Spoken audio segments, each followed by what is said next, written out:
página em branco, né? Aquela coisa que você olha e fala, o que eu vou fazer com isso? O começo, né? O começo é sempre muito difícil, mas, como diz aquele velho clichê, a longa caminhada começa com o primeiro passo. Então vamos falar de começos. Meu nome é Felipe Trielli e esse é o podcast do Quinto Elemento. Bom, nesse podcast a gente vai falar de muitas coisas, principalmente de música, cultura e da vida do compositor, do artista, da pessoa que cria, né?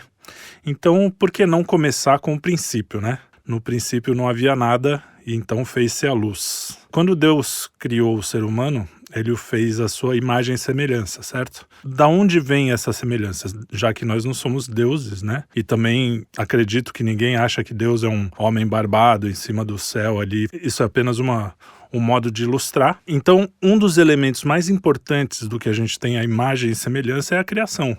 O ser humano é capaz de criar coisas, de transformar as coisas, sabendo o que está fazendo, né? Ele tem essa consciência. Então, quem é que nunca passou por isso, né? Num trabalho de escola, mesmo que você não seja artista, que você não seja compositor ou escritor ou qualquer coisa assim, todo mundo já passou por isso, quando vai fazer uma tarefa, um trabalho. Aqueles 5 minutos entre você levantar da cama e apertar o timer, o sleep, aquele botãozinho maldito que te deixa, às vezes, atrasado para as coisas. Então, o primeiro passo é um passo importante, porque sem ele você não tem nada. O Luiz Tati, que é um compositor que eu gosto muito, ele tem uma música chamada O Meio.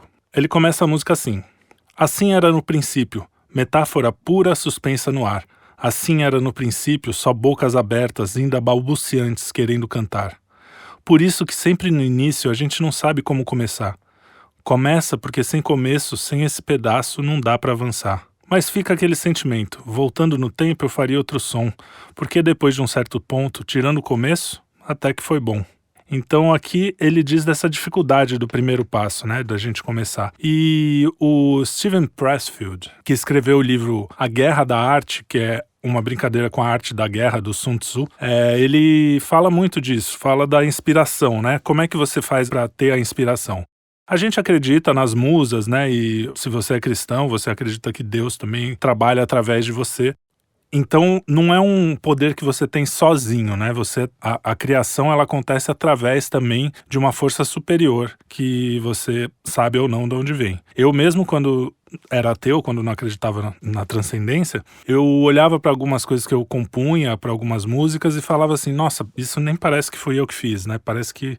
E realmente, quando você tá no meio da criação, parece que alguma coisa acontece e você se desliga de si e deixa as coisas acontecerem meio que naturalmente.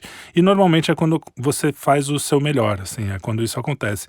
Então eu acredito, e o Steven Pressfield também, que a gente tem que sempre estar aberto ao desconhecido. Por isso que dá tanto medo começar, né? Por isso que é uma coisa tão difícil. E eu comecei esse podcast falando nisso porque eu estava com muita dificuldade para começar a falar sobre o quê.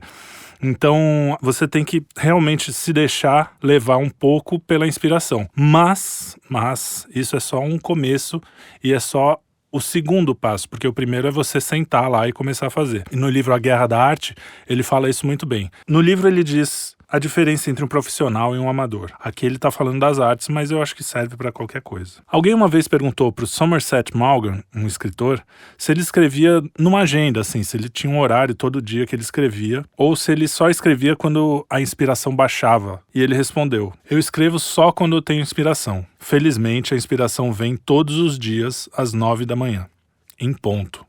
O que significa? Que para você criar você precisa de resistência. Você precisa ir contra aquela coisa natural de apenas reagir às coisas. Então qual é a jogada? Então a jogada é a seguinte. Você tem que estar todo dia preparado para criar alguma coisa. Se você é um artista, você precisa sentar, mesmo que você tenha zero vontade, zero inspiração, porque a inspiração só vai vir se você estiver aberto a ela e olhando para aquele problema, vamos dizer assim, para aquela coisa que está prestes a sair da sua cabeça, aquela novidade que ou se alguém já fez de uma forma diferente, ou pode ser que ninguém tenha feito, é muito raro, mas pode ser. Então você precisa ter a disciplina de trabalhar naquilo, porque a gente tem essa noção, essa viagem de que, eu sou artista, então vou esperar a inspiração vir fazendo 1 milhão de outras coisas, ficando no Twitter, ficando no Facebook, ficando no Instagram. Não vai vir, sinto muito. Tenho uma péssima notícia para você. Mas o interessante é que com o tempo você começa a gostar do caminho. Você começa a gostar desse momento, você começa a entender que aquilo é um momento seu com o transcendente, com Deus, com as musas, com o que você quiser chamar. E quando você começa a perceber isso e curtir esse momento único, né, que você se identifica com algo muito maior. E daí saem as melhores coisas. Mas vamos voltar pro Luiz Tati, porque eu quero falar de alguns discos e algumas músicas para vocês. Para vocês irem ouvindo durante a semana, durante o mês aí, enquanto a gente for conversando. E depois vocês podem falar para mim o que vocês acharam, se vocês acharam legal, se vocês odiaram. E eu adoro lista, né? Praticamente todos os lugares que eu vou falar, eu sempre dou um jeito de encaixar uma lista. Bom, mas voltando pro Luiz Tati, ele é linguista e músico, foi um dos fundadores do Grupo Rumo. O Grupo Rumo fazia um tipo de música que era uma espécie de música falada. Ele não é rap, não é como rap, ele canta, tem melodia, mas ele imita o jeito de falar para fazer as músicas. E o primeiro disco deles, que se chama Rumo, é muito interessante. E outro disco muito legal, que eu acho, para quem tem criança principalmente, chama Quero Passear, que é um disco infantil que ganhou o prêmio Sharp na época. E o Luiz Tati também, para mim, o disco solo dele que eu mais gosto, chama A Felicidade. Ele também tem um trabalho muito legal com a Nausete, que é o disco Estopim. E é engraçado, a gente tá falando de começo, né? E o estopim é justamente o começo de tudo. Bom, dito tudo isso, como é que foi o começo das pessoas, né? Muita gente às vezes faz uma coisa logo de cara e ela não sai exatamente como imagina. Aliás, é um problema da criação, que é quando você cria, não é exatamente o que estava na sua cabeça, porque você precisa transferir em palavras, em notas, em qualquer coisa, em imagens, né? Se você for escultor, se você for pintor, você tem que transferir o que está dentro de você em uma linguagem, e a linguagem sempre acaba te limitando de alguma forma. Então, normalmente, quando você está destreinado, você olha para aquilo e fala, nossa, o que estava na minha cabeça era muito mais interessante.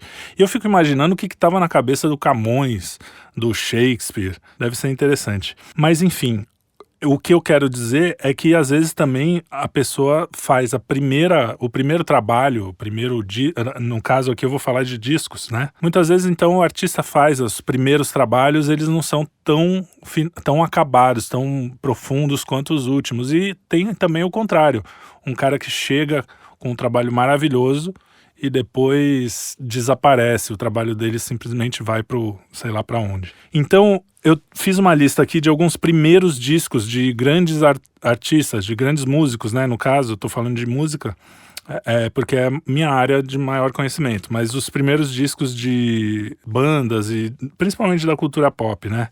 Então, por exemplo, você pega o primeiro disco dos Beatles, que é o Please Please Me. Quando eu olho pro primeiro álbum dos Beatles, né, é um álbum fraco, é um álbum bobinho, tem algumas coisas assim minimamente interessantes, mas não chega a ser o que foi, por exemplo, o último, que é o Abbey Road, que é uma obra-prima. Uma outra banda que fez um grande álbum de estreia foi o The Who, quer dizer, uma outra não, é a primeira, né, porque os Beatles, eu acho o primeiro álbum meio safado. Do The Who tem o álbum My Generation, que ele é inteiro, assim, muito vibrante, muito interessante, vale a pena escutar. Aliás, eu vou fazer uma playlist, todo o programa eu vou fazer uma playlist para vocês escutarem todas essas músicas e alguns álbuns, enfim. Procurem por Felipe Trielli, o artista, né, vai estar como artista, no Spotify. Outro que já começou assim, com um álbum fantástico, com muitas músicas que a gente conhece dele vieram desse primeiro álbum, foi Little Richard. Little Richard, que fez Tutti Frutti, muitas canções do rock and roll daquele bem do começo. E o nome do álbum é Here's Little Richard. Outra banda mais desconhecida que fez um primeiro álbum fantástico chama Big Star. Ela é mais rock and roll mesmo, rock and roll mais anos 70. E o álbum chama Number One Record.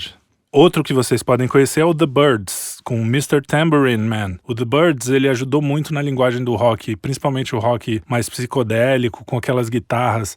Eles colocaram umas guitarras de 12 cordas, coisa que até algumas pessoas tinham usado, assim, mas eles fizeram disso uma coisa especial nas músicas e depois foram copiados por todo mundo, assim. Elvis Presley, no primeiro disco, também já chegou arrebentando. A capa do primeiro disco é uma que o The Clash depois fez uma brincadeira com a mesma capa, só que no The Clash ele tá quebrando a guitarra e no Elvis ele tá simplesmente tocando ali.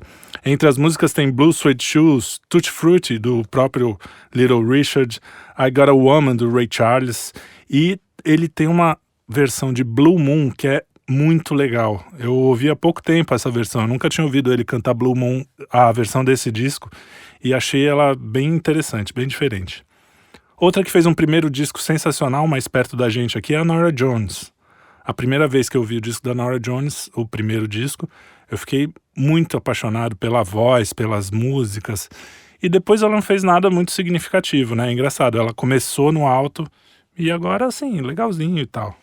Led Zeppelin é a mesma coisa, uma banda que chegou já arrebentando. O Led Zeppelin ele mudou a linguagem do rock também, com o tipo de guitarra e de bateria, o som da banda era uma coisa muito intensa. E eles já chegaram no primeiro álbum já com quase todos os elementos, que depois eles acabaram até caindo um pouco em qualidade. Os últimos discos não são tão legais, mas sempre todos os discos dele têm esse elemento de vivacidade, de pressão sonora.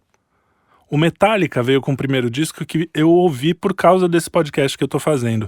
E eu achei muito interessante, talvez até mais interessante que o Metallica depois. Eu achei um pouco mais cru, né? Uma coisa mais... O nome do disco é Kill 'Em All. Matem todos eles. Eu acho essa coisa do metal de... vamos matar todo mundo. Como eu sou mal. Eu acho uma bobagem, mas... Pro estilo é uma coisa bem interessante. Eu gostei do primeiro disco e o Black, que é o mais famoso, são os que eu mais gosto. Master of Puppets, que todo mundo fala, eu acho... Tecnicamente eles tocam bem, mas não me fala assim muita coisa. U2 fez um disco primeiro chamado Boy, e é engraçado porque ainda não tem aquelas guitarras com delay do The Edge, não tem aquelas coisas. Então eu acho que é um disco que o U2 foi melhorando, se é que a gente pode chamar de melhorar, porque eu acho o U2 meio chato. Mas enfim, pelo menos eles inventaram com essa coisa das guitarras e tal, cheio de delay, cheio de coisas assim. Então o U2, o primeiro disco, começou meia boca. Cyndi Lauper e Madonna, pra mim, só tem o primeiro disco. É musiquinha pop, bem assim, mas... A Madonna ainda fez o Like a Prayer, mas a única coisa mais relevante dela foi o primeiro disco. Depois ela virou uma chata. Ela já era um pouco chata, mas virou mais chata ainda. Outro que tem um disco primeiro que é sensacional é o Lynyrd Skynyrd. Inclusive o primeiro disco chama Pronounce It Lynyrd Skynyrd, porque ninguém sabia pronunciar Lynyrd Skynyrd, mas é Lynyrd Skynyrd, eu acho. O The Police também ouvi por causa desse podcast e achei muito legal. Achei muito legal mesmo, achei que eles têm uma pegada mais porrada.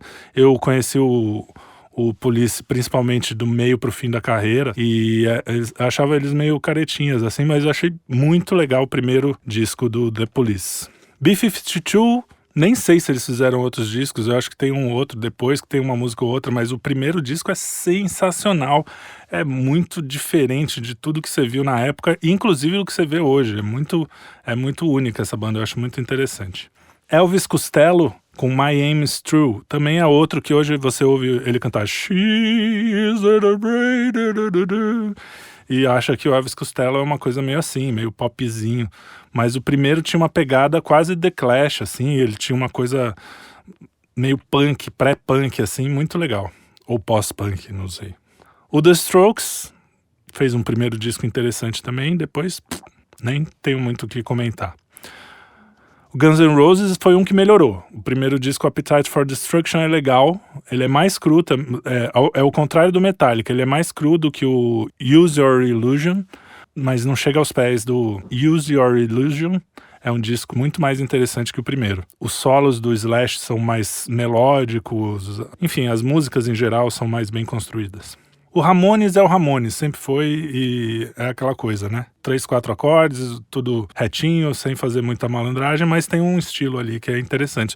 O primeiro disco dele já dizia isso. O Jimi Hendrix é um cara que me dá uma certa frustração, porque eu vejo que ele toca muito bem, eu ouço a guitarra, mas todo o disco dele é muito mal gravado. Não sei se era por problema da época, não sei se o pessoal era muito doidão, mas eu sei que os discos dele eu não consigo ouvir por muito tempo, porque eu acho que é muito... Por mim, eu ouviria só os solos de guitarra, assim, e o resto bem baixinho, e lá é uma zona, enfim... É muito difícil de ouvir o Hendrix. Eu queria saber como ele estaria hoje. É uma coisa que é uma frustração pra mim. Porque eu imagino que ele ia estar muito melhor no sentido técnico, porque ele inventou toda uma linguagem na guitarra. E eu acho que ia estar mais bem gravado, né? E agora eu vou aqui com alguns piores primeiros discos, né? Primeiro, David Bowie, de 1967. O David Bowie, ele fez várias coisas na vida, né? Mas o primeiro disco dele é tão bobinho que nem parece a mesma pessoa. O cara que fez o Ziggy Stardust ou coisas assim. Outro que o primeiro disco solo dele é de doer é o George Harrison. Um disco que chama Wonderwall Music. É aquela coisa índia, sabe? Aquela coisa indiana, mas sem muita autenticidade. Fica uma colagem de som, uma coisa horrível, inaudível. Vocês podem procurar, vocês não vão aguentar ouvir 5 minutos.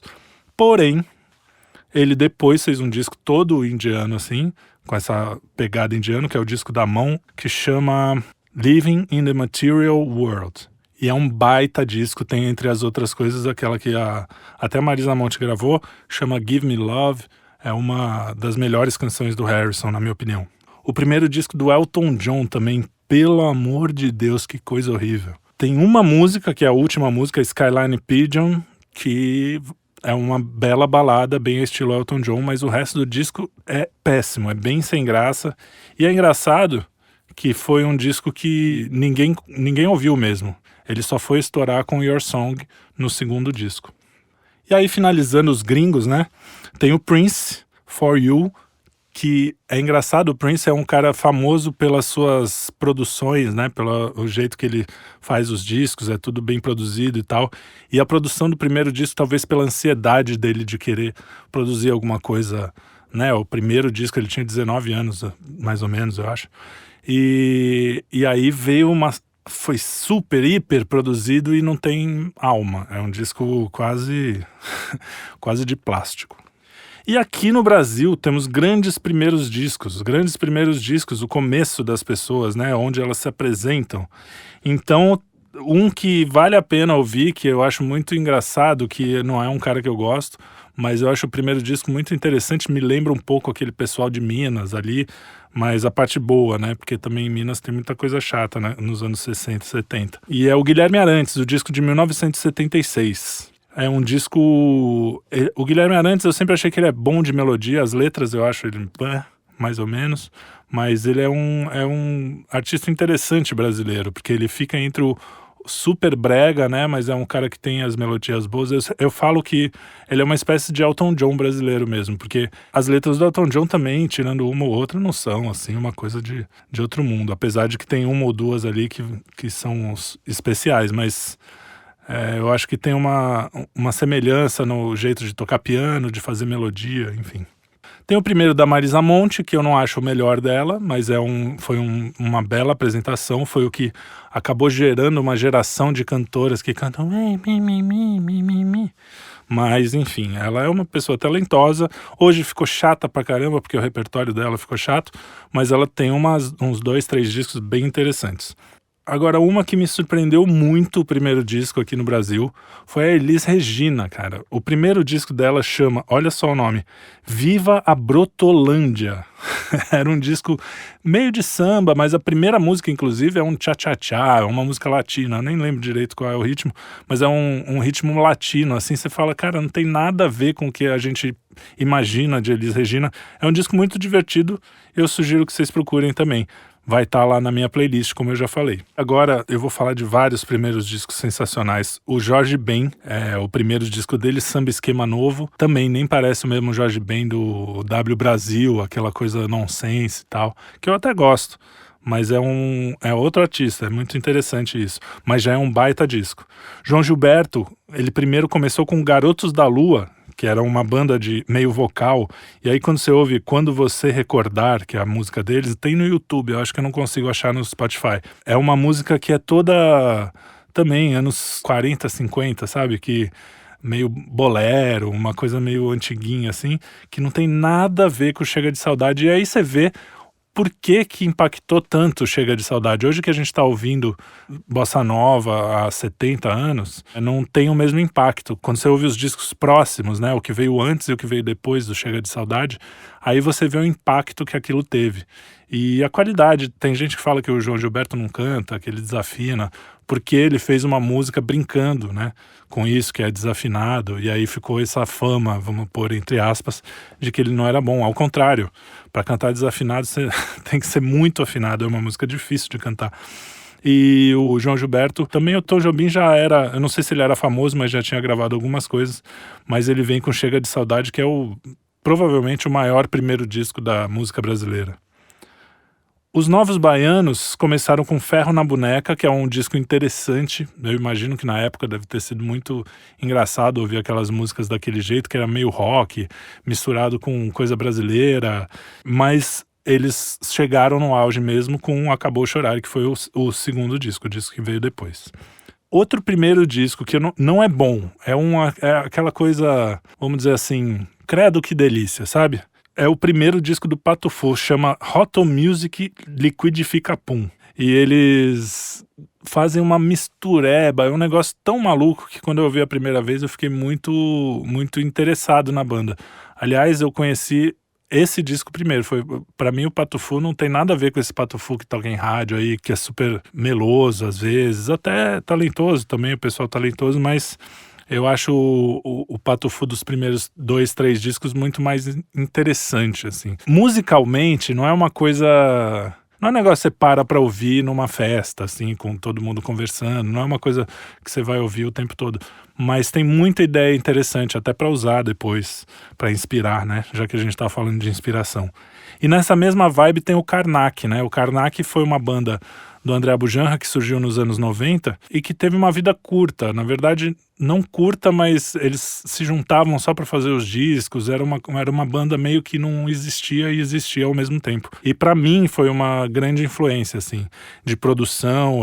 Ele usava os samples de um jeito muito interessante. E o primeiro disco deles tem umas temáticas interessantes, tinha humor. A música Ai, Ai, Ai, Ai, Ai, Ai, Ai é uma música muito engraçada. E então também foi uma coisa que mudou o meu jeito de ver a produção, o jeito de compor e de cantar e de tocar. Então foi um disco muito interessante para mim. Eu não sei se quem ouvir sem esse contexto que foi para mim vai ter o mesmo carinho, vamos dizer assim. Mas é um disco que vale a pena ouvir. Os 3 últimos agora seria o do Gilberto Gil, Louvação, que para um primeiro disco também tem umas músicas muito interessantes. É um jeito, quando a Tropicália começou a virar, eles depois acabaram se perdendo até na política, né, de fazer meio que a panelinha deles lá. Mas não dá para negar que é um talento ímpar, né? Principalmente o Gil dos Tropicalistas, é o violão que ele toca, o jeito que ele toca, é muito único. Os Mutantes, falando em Tropicalista, de 1969, também é um disco muito legal, tem desde Banho de Lua, que foi um hit da Celi Campelo, até Fuga número 2, que é uma música linda deles, que é toda delicada, assim, provavelmente inspirada eles eram muito inspirados nos Beatles, né? Então provavelmente foi inspirada no She's Living Home. Não tenho certeza, mas ouvindo, vocês vão ver que, se vocês conhecerem as 2 músicas, vocês vão ver que tem tudo a ver. E é um disco que eu acho muito legal, muito bom, cheio de coisas interessantes. E para finalizar, o nosso grande músico popular brasileiro, eu acho que é o maior, que é o Tom Jobim, que ele já começa com um disco chamado Orfeu da Conceição. Acho que ele fez isso como trilha sonora para uma peça de teatro. E foi o primeiro disco dele já todo sinfônico, assim, muito inspirado em Villa-Lobos. Bom, Tom Jobim foi também o responsável pelo Chega de Saudade ser o que ele é, né? Então a mistura do Tom Jobim com o João Gilberto fez da Bossa Nova um fenômeno mundial, porque era uma coisa muito sofisticada, com uma batida muito diferente. E como eu falei, a gente já se acostumou, mas para a época foi um negócio assim fora do comum. Então é isso, minha gente. Então esses são primeiros discos. Dos próximos eu não vou falar de tantos discos, mas como é o primeiro, eu resolvi falar bastante e para vocês me conhecerem melhor. E a gente vai falar sobre criação, vai falar sobre produção, vai falar sobre discos, vai falar sobre livros, sobre cultura em geral, às vezes esbarrando nas políticas, às vezes esbarrando na alta cultura, às vezes esbarrando na baixa cultura. Então, muito obrigado pela sua audiência. Espero que este começo tenha inspirado vocês e que a inspiração, como vocês já devem saber, é só o primeiro passo e depois vem muita transpiração e a gente tem que saber passar por tudo isso para chegar num resultado final e assim a gente ter as nossas obras, sejam artísticas, sejam do trabalho, sejam da escola, da faculdade. E é isso aí. Um grande abraço a todos.